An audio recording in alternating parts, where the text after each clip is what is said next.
January 6 Sankashtahara Chaturthi, Chavithi, మంగళవారం, ఆశ్లేష నక్షత్రం 3 ఒకటే రోజు రావడం చాలా విశేషమైన రోజు. ఎవరికైతే ముఖ్యంగా అప్పుల బాధతో బాధపడుతున్నటువంటి వారు లేదా కోర్టు సమస్యలతో బాధపడుతున్నారో ఆ రోజున సుబ్రహ్మణ్యేశ్వర స్వామికి అభిషేకం చేయండి. అద్భుతమైన రిజల్ట్స్ అనేవి కనపడతాయి.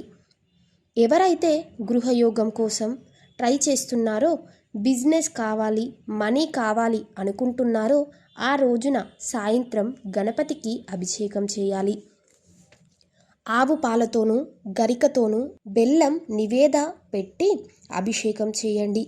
దానివల్ల విశేషమైన ఫలితాలు ఉంటాయి. ఒకవేళ ఓపిక ఉంటే మానకుండా అష్టద్రవ్య పూర్ణ లక్ష్మీ గణపతి హోమం ఆ రోజున చేయండి. ఇకపోతే ఆశ్లేష నక్షత్రంలో జన్మించిన వాళ్ళైనా కాలసర్ప దోషం కానీ, కుజదోషం కానీ, పెళ్ళి కావటం లేదు, సంతానం ఉండటం లేదు అనేటువంటి వారు ఎవరైనా ఉంటే ఖచ్చితంగా ఆ రెమిడీస్ ఆచరించటం కానీ, ఆశ్లేష బలి హోమం చేయటం కానీ చేయండి. దీనివల్ల అద్భుతమైన ఫలితాలు కనబడతాయి.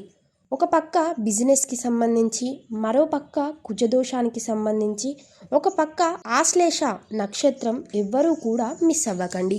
ఏ కష్టమున్నా ఆ రోజున సద్వినియోగం చేసుకోవటం వల్ల అద్భుతమైన ఫలితాలు చూస్తారు. ఈ వీడియో మీకు నచ్చినట్లయితే సబ్స్క్రైబ్ చేసుకోండి.